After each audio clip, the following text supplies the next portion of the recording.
Slattery.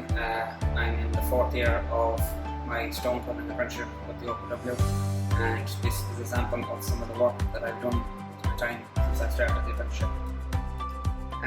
The lettering pieces are some pieces that I carried out on my off the job training phases in Reid, along with the hammers and chisels set as well. They were also done in Reid, and the little floral motif was part of the course for phase 3 that I completed at work, and the clock and the mantle ornamental piece are just two pieces that I've done for ourselves at home. This stone here is part of a project that I'm at the moment. There is a cut stone here at the entrance to the depot here, and this is one stone of 40 stones that's going to need to be done to complete the pier. There's a sample more of them over on the other parts of the shed. I'm in the process of cutting and dressing the stones for them to be laid for the construction of the pier.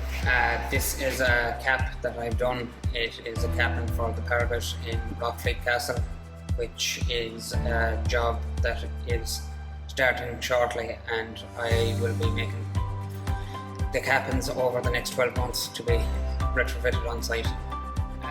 Another project that I completed last year was the cutting and installation of two stone gate posts and a dry stone wall at an entrance into Rathfran Abbey. In phase 1, one of the first jobs that I was involved in was the shelter coating that was put on the church on Kieran. We're here at Rathfran Abbey in Mayo. These gate posts and the wall are some of the projects that I carried out here last year. The stone for the gate post was quarried locally within 4 or 5 miles in the local quarry. Gate posts were dressed and erected in a style for old style gate posts, and that's just a bit of dry stone walling at the side. We're here in Rathfran Abbey in North County Mayo, where we carried out some work on the gate piers and the entrance wall at the roadside.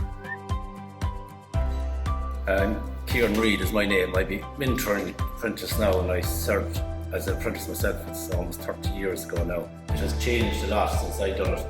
I think it's more focused now. The time I'd be doing it, you'd be more on the job. You could be left pointing or doing jobs like that for weeks and weeks on end, where now you'd have an apprentice, they'd learn to point for a couple of weeks, but they could go back into shed and go carving or cutting stone and learning more aspects of it. I think there's better facilities now than there was then. But I think the program is much better now. There are a lot more opportunities to learn more of the trade. Even on the job now, they can learn other things in conservation. I think probably one of the most important ones would be line render and shelter coating, which the apprentice that be working around here now, we do a fair bit of it, and it's a specialist skill. There isn't many people that can do it anymore, do the natural way by brush, which they're learning here is mainly sprayed on anymore, which isn't as good of a job. It's not as steady and you don't get as good of a bond. But aspects like that are good to add in, even though they're not in it too. They'll be working with that sort of projects when their apprenticeships are finished.